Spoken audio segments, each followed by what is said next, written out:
June 30th. Thank you for joining me. Grab a coffee, this one, and let's get smarter together. Today marks exactly half a year of daily videos of me talking to you. Let's see if I can celebrate this one in style. What means for me exploring, also known as not feeling bound by the interpretations of facts others have provided, but applying them to the problem at hand.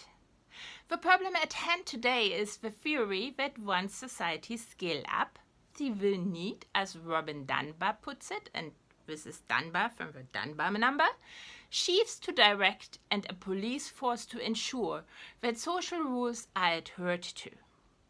Or, as Jared Diamond says, large populations can't function without rulers who make the decisions, the executives who carry out the decisions, and the bureaucrats who administer the decisions and the laws.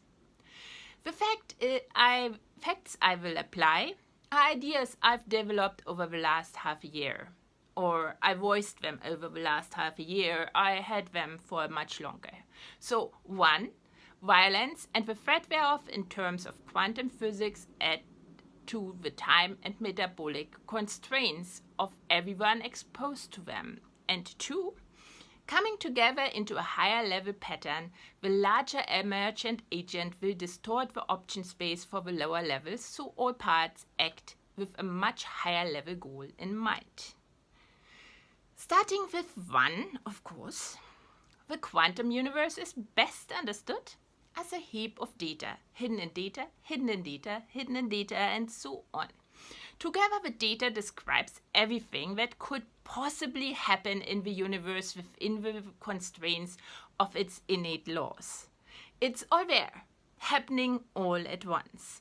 Every organism from a single cell upwards is a minuscule pattern somewhere inside this quantum universe, looking out and trying to process the data around it. Every pattern's goal is the creation of a complete and true model of a universe because it wants to reach its lowest energy level that puts it still in an equilibrium with its surroundings. And that requires a complete and true model of a universe. The amount of available data massively exceeds the capabilities of any organism, therefore they are putting themselves into bigger patterns and bigger patterns, including that of humans. So humans, like every other organism, go about the job incrementally, processing a few data to generate a first crude model that they then continuously update as they pick up more data and process it. The apposition of snapshot after snapshot creates an illusion that of time lapsing between changes of different models of a world.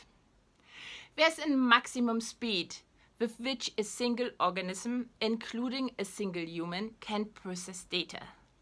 This max speed will never be used by the organism for the main job because the organism is just a minuscule pattern of the whole of which it hasn't yet complete understanding.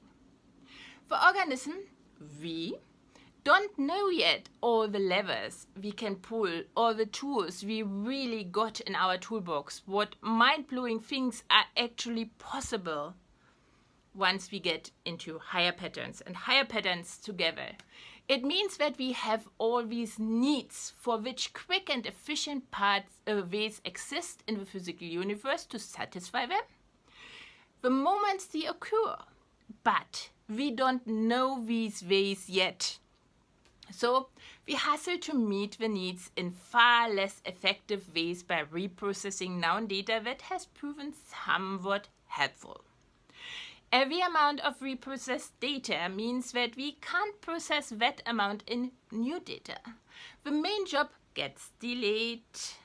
Violence and even just the threat thereof increases the needs and therefore the necessity to reprocess even more data. As the pattern, the collective intelligence we as humans we are wasting the increased capability to store and process data that the merging of the cells has resulted in that way. Given that the human pattern is again only a transitional phase to the formation of even higher level patterns. The assumption that if you want to live in a larger scale society, want to form this next higher level pattern, you need a sovereign, someone whose power is based in their right and monopoly to use violence. What leads to a waste of gains made can't be correct. What leads us directly to 2? And the fact that the formation of any pattern does require a mechanism that enables the parts to bond or merge, or however you want to call it, into a larger emergent agent that will distort the option space for the lower levels.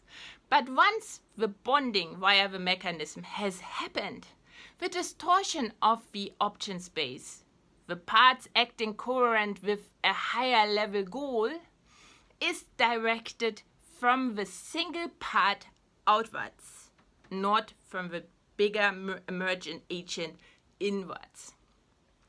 They don't need to be forced, these parts. We will not